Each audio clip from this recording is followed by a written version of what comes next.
Behind the Porsche brand is a prodigious but dark story. A story of success, tragedy, innovation, and destruction. But to make sense of all this, we have to go back in time to where it all started, 1898. Ferdinand Porsche had just left his job to kickstart a new career in the automotive world. During the next few decades, he created some of the fastest and most groundbreaking vehicle designs for other car manufacturers, turning himself into one of the greatest engineers of all time.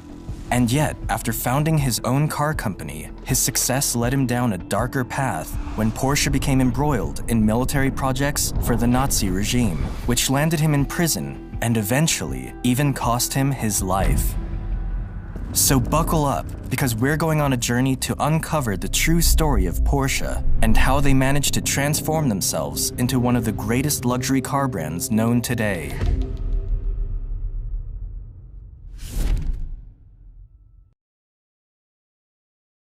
Ferdinand Porsche was born in September 1875 in a small village in the Austro-Hungarian Empire, now a territory of the Czech Republic.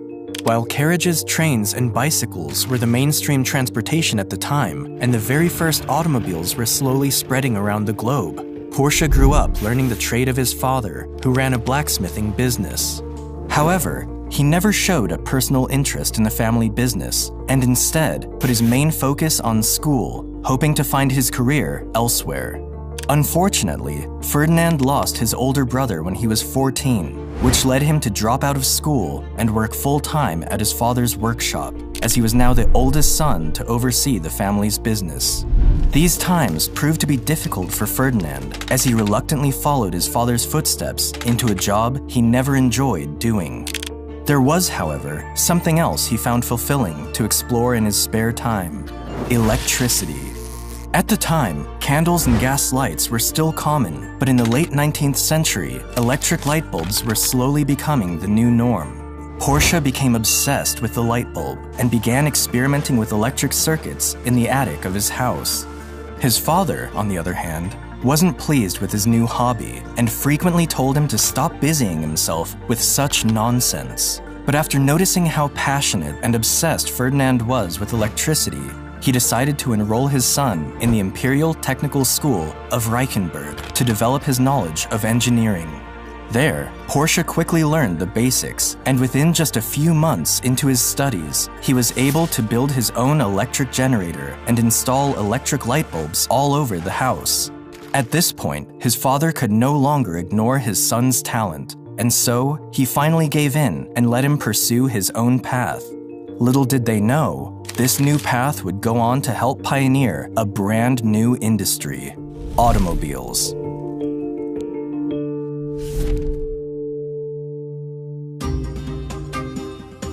In the year 1893, at the age of 18, Ferdinand left his home and landed his first job at Bella Egger & Co., a manufacturer of electric machinery in the city of Vienna. There, he was soon recognized for his traits as a brilliant and skilled engineer, and quickly rose through the ranks, becoming the man in charge.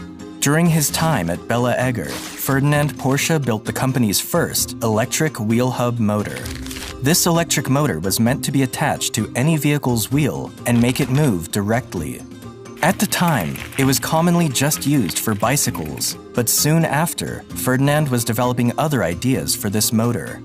Around this time, the first automobiles were beginning to emerge around the region and created enormous excitement, not only among the people, but also the engineers, who were looking for ways to enter the new industry, and Ferdinand was no exception. After 5 years working for Bella Egger, he decided to quit his job and started working for Jakob Lohner & Co., who had recently stopped producing carriages to focus on building self-powered vehicles. It was here where the 23-year-old Ferdinand used his electric motors to build his first ever automobile, the Porsche P1. The Porsche P1 was a fully electric car built using a wooden carriage and had an approximate 49-mile range. The car was meant for racing, but as impressive as it was, due to the heavy lead-acid batteries it carried, the car could only go up to 21 miles per hour. It's important to note that the automobiles of that time were yet to be seen as a means of transportation. Instead, they were mostly built for competition and tested for racing all across Europe and America. Porsche continued to improve the design of his vehicle until 1900, when he added an internal combustion engine to power the electric motors of the vehicle, thus creating the world's first gasoline-electric hybrid car, the Lohner Porsche Electromobile. This new vehicle would go on to win at various motorsports events while breaking several Austrian speed records, traveling at a top speed of 36 miles per hour. However, despite Porsche's hybrid vehicle being a brilliant mechanical work of art and far ahead of its time, it also demonstrated why electric cars failed over the decades. The vehicle's short mile range and weight of almost 2 tons halted the development of an electric car for nearly a century.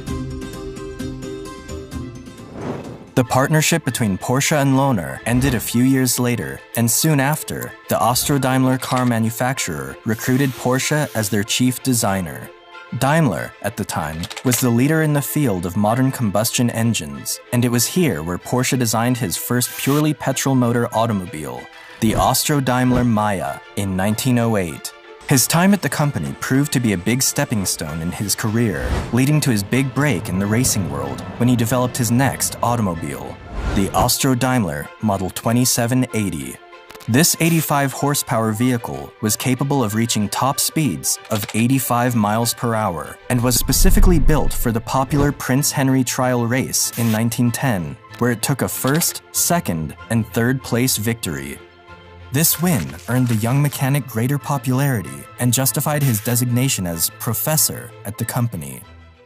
However, when the First World War broke out in 1914, a massive rush to produce war supplies spread all over Europe, and the Austro-Daimler manufacturer contributed large quantities of machinery to the Austro-Hungarian army. Porsche was also drawn into the fold and made a name for himself by creating groundbreaking designs for military aircrafts and airship engines, as well as artillery tractors such as the M17 Goliath, establishing himself as one of the best engineers of his time. After the war ended in 1918, Ferdinand Porsche returned building race cars, and by 1922, another car rolled out from the factory's floor, the Austro-Daimler Sascha. Porsche believed that building a smaller vehicle than his competitors would allow his race cars to outperform those with much bigger engines, and so he put his newly built car to the test. To the surprise of many, the Sascha would go on to win an impressive 43 out of 53 races, including the Targa Florio in 1922. The following year, Ferdinand Porsche moved to Stuttgart, the capital of Germany, and became the technical director and chief engineer for the Daimler division, who later merged with Benz & C to become Daimler-Benz. During his time at Daimler-Benz, Porsche would design and build the luxurious Mercedes-Benz S-Series, which more or less paved the way for high-performance sports cars that were suitable for both racing and public use. And in 1928, Ferdinand Porsche introduced what is arguably one of the fastest and greatest sports cars of his era, the Mercedes-Benz SSK. The SSK, or Super Sport Kurz, had a 7.1-liter, 6-cylinder engine powered by 200 to 300 horsepower. Even the slowest of their versions came with a top speed of 190 kilometers per hour, and the ones with 300 engine horsepower could go as high as 235 kilometers per hour. This Mercedes-Benz model became the absolute champion of the 500 miles of Argentina in 1929, followed by more victories at the 1929 and 1930 Cordoba Grand Prix races, as well as the 1930 Irish Grand Prix. The winning streak continued with several more Grand Prix victories until reaching its peak in 1931 when they took yet another first-place victory at the Mille Miglia race. At the time, it was the best, fastest, and most valuable sports vehicle in the world. Porsche also built a slicker version of the SSK, the Trossi Roadster, which became a phenomenon for its extravagant body appearance and further cemented himself as one of the greatest car designers of his era. However, shortly after the car was introduced, Ferdinand Porsche had grown tired of the creative differences between him and the Mercedes-Benz board. So he left the company and went to work for another car manufacturer. Unfortunately, that company collapsed shortly after, mainly due to the Great Depression, and Porsche was now left unemployed. Despite the economic crisis, it was at this moment that he decided to make the biggest decision of his career, founding his own car company, Porsche GmbH. He brought in many of his former associates to work for his new company, and probably the most important of them all, Ferry Porsche, Ferdinand's own son.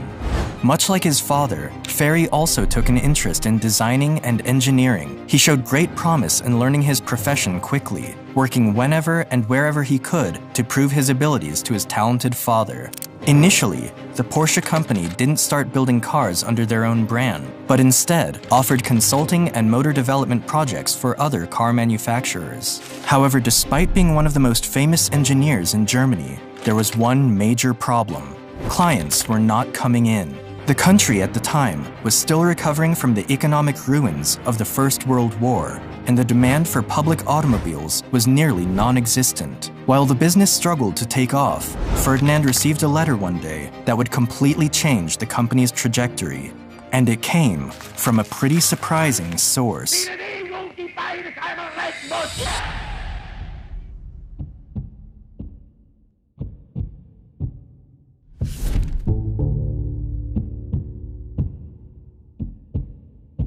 In 1933, Adolf Hitler became the Chancellor of Germany and took a special interest in automobiles.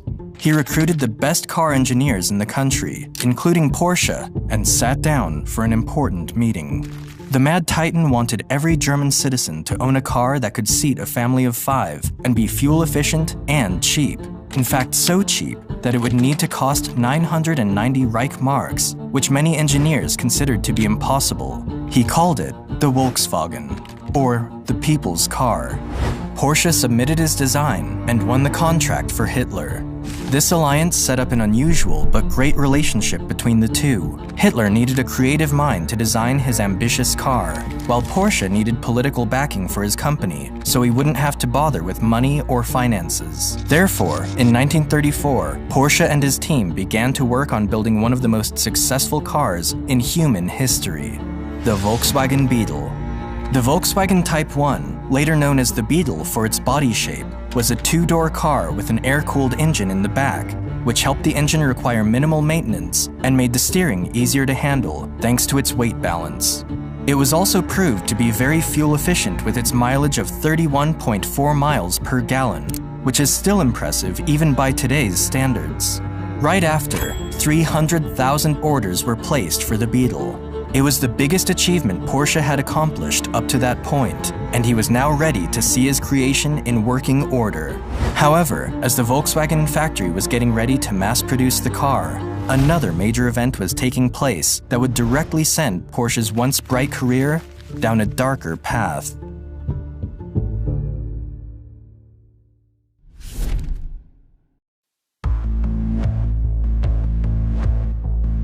Hitler invaded Poland in September of 1939, which drove Great Britain and France to declare war against Germany, marking the beginning of the Second World War. Suddenly, the general production of the Beetle was immediately put on hold as the Volkswagen factory began making war production its first priority. Being one of the best engineers in the country and a close friend to Hitler, Porsche inevitably became embroiled in military projects for the Nazi army. He began developing off-road military vehicles and battle machinery, such as the Schwimmwagen, the military version of the Beetle, the Elephant tank destroyer, and the V-1 flying bomb missile. However, even though Porsche was among Hitler's favorite engineers, when it came to designing tanks, he could not meet Hitler's expectations. You see, there was a contest made by Hitler to see who would win the contract to mass-produce the Tiger, a heavy tank that would be used in the war. In this case, Porsche designed the Ferdinand, a hybrid tank that could run on petrol-electric transmissions. Although the tank was a revolutionary design, its engines were far too complicated and over-engineered, which led to many problems and eventually broke down during the trial. But after losing the contest to Henschel and Sohn, Porsche found himself in a huge mess. Before he even submitted his prototype, he had already built 100 chassis for his concept. To salvage his designs, the Germans turned 90 Ferdinand heavy tanks into tank destroyers, and renamed them as Elephant anti-tanks. They became very effective in the war, but due to their engine problems and mobility issues, most of them broke down and were lost on the battlefield. It is reported that the Porsche company also used slave laborers in their Stuttgart factory, though the company had previously denied these accusations and defended themselves by claiming to be a small office during the war. They later admitted to their crimes after dozens of people spoke out in the late 20th century, detailing their capture and forced labor conditions in Porsche's plants at the hands of the German regime, along with dozens or even hundreds of others. In response to this, Porsche has given millions of euros to funds and compensations for the victims of forced laborers today. At the time, it was common practice for German factories that had large numbers of workers to use slave labor, often prisoners of war, who were paid very little or not at all, and were frequently worked to death. However, despite working with the Nazis, Ferdinand Porsche didn't really agree with their ideology. He was rarely known to raise his arm in the Hitler salute, and his baggy gray coat always stood out during marches in a sea of otherwise brown uniforms. As for the SS rank that he received from the Nazi Party, Porsche simply ignored it. He was only interested in growing his business and supplying what the government needed at the time, despite their inhuman practices. Thanks to his contributions, the Porsche company went from making 3,000 Reichsmarks in profit in 1934 to over 2 million by 1944. Nevertheless, his part in the war efforts came at a heavy price. After the war ended, Ferdinand Porsche was arrested by the French government and sent to prison for war crimes due to his SS membership and his close relationship with Hitler. With him in prison, it was now down to one man to take on the torch and lead the Porsche brand in a new and brighter direction. That man was Ferdinand's only son, Ferry Porsche.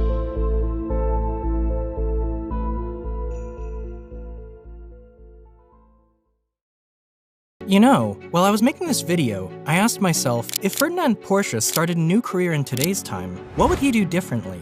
So much has changed since then, that it's safe to say learning online is one of the best ways to get started. That's why I've partnered with Brilliant.org for today's video. On Brilliant, you can find thousands of lessons you can take online, with new ones added each month, such as science, math, engineering, and computer science. I went through Real Engineering's course, and this will sound crazy, but they actually teach you how to launch rockets into space, which is insane.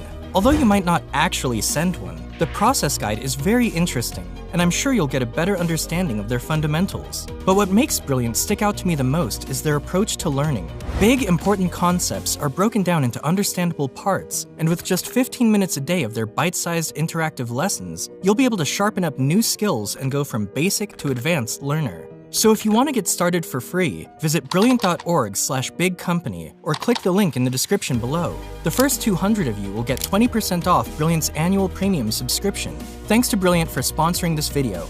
Now back to Porsche.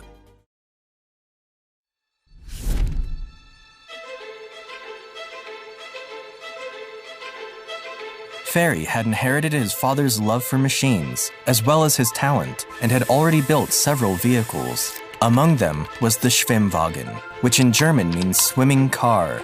This car was designed to be viable on land as well as water, and was a great service to the German soldiers during the war. Because of this, Ferry himself was arrested along with his father and was thrown in jail for several months. As a matter of fact, the only reason he was released by the French government was so that he could find the money he needed to bail his father out of prison.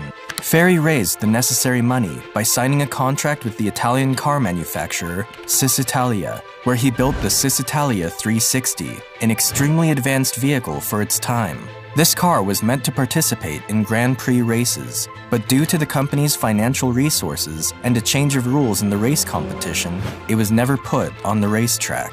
Luckily, Ferry received his cut beforehand, and he was able to free his father after 22 months behind bars. Unfortunately, the terrible conditions in which the French held Ferdinand prisoner directly led to his irreversible ill health, which troubled him until his last breath. And so, with Ferdinand's poor health preventing his return to work, the responsibility fell on Ferry Porsche to step up and apply his father's ideas to their new company. He noticed that the car manufacturer he previously worked for, Cisitalia, was building small sports cars with a Fiat engine. So he asked himself, why can't we do the same with Volkswagen parts? He met with the managing director of Volkswagen and struck a deal that would allow him to use their parts as well as the distribution of their network. He also provided the documents which proved that the Volkswagen Beetle was developed by his father before the war, which got Volkswagen to agree to pay a license fee to Porsche for every VW Beetle they built. These negotiations proved that Ferry wasn't just a skilled engineer, but also a brilliant businessman. Most importantly, these agreements with Volkswagen gave the Porsche company the financial resources they needed to begin experimenting and developing their own vehicles. And so, in 1948, Ferry introduced the very first car that would bear the family's name, the Porsche 356. The 356 was a small, two-door roadster powered by a Volkswagen air-cooled engine and had a top speed of 87 miles per hour. It wasn't the most powerful car, nor was it the fastest, but Ferry Porsche continued improving the design, eventually making it faster and smoother to drive. He took the vehicle to race that same year in the city of Innsbruck, Austria, where it earned a first-place victory, laying the foundation for Porsche's future success in the racing world. Although its sales were initially low, the 356 was loved among car enthusiasts, including Ferry's father, who was very proud of his son and supported the successful debut of the car.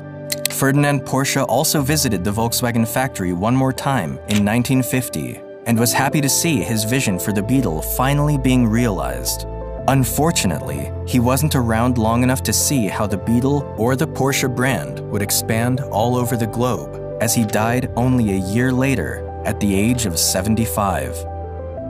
Shortly after his death, sales of the Porsche 356 skyrocketed after winning a race at Le Mans in 1951, and soon after, new models such as the 356 Speedster and 356 Carrera were also offered to the public, quickly capturing the hearts of many sports drivers and celebrities.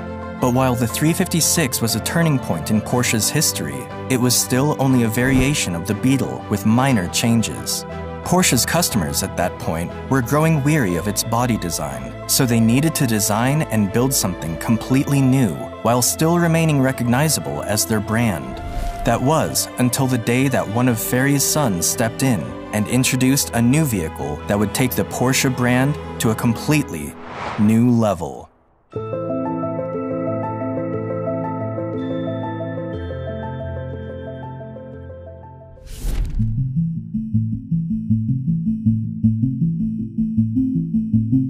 Ferdinand Alexander Porsche, just like his father Ferry, followed in the family's footsteps from early on and was actively involved in the automotive industry. But he was more into design and didn't consider himself an engineer, but rather as a talented craftsman in shaping.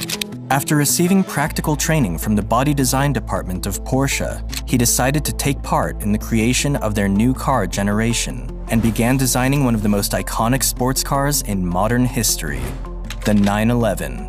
The Porsche 911 was far more powerful than the 356. It replaced the four-cylinder from its predecessor to a six-cylinder boxer engine and was notable for having an air-cooled engine in the rear, which, due to its weight balance, improved the steering and acceleration of the vehicle.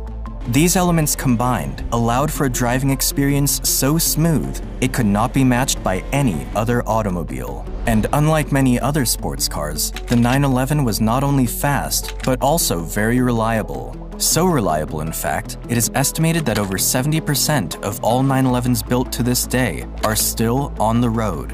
The new model was launched in September of 1964, and in the following years, it quickly became their best-selling vehicle.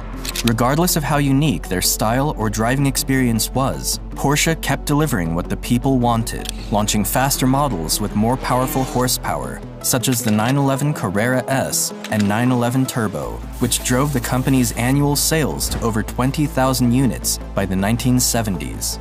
And yet, despite already establishing themselves as one of the best sports car manufacturers, the 911 took it even further by expanding into the racing world. And this was another field where Porsche once again set itself apart.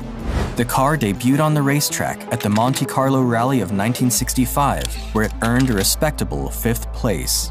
In the following years, Porsche improved its performance and conquered 3 consecutive victories at the Monte Carlo Rally from 1968 to 1970.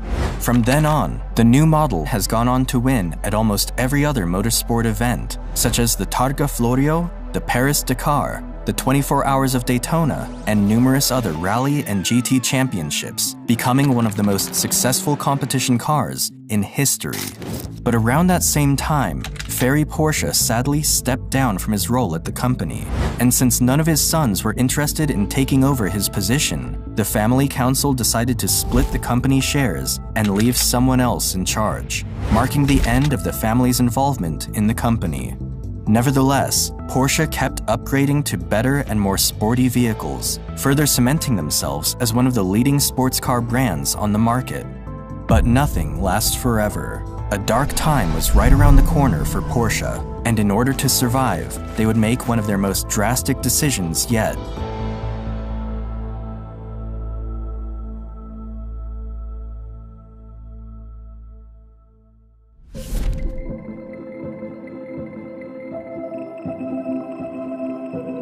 In 1986, a big drop in the dollar exchange rate and overall cost of the high-quality production of their vehicles caused many problems for the Porsche company.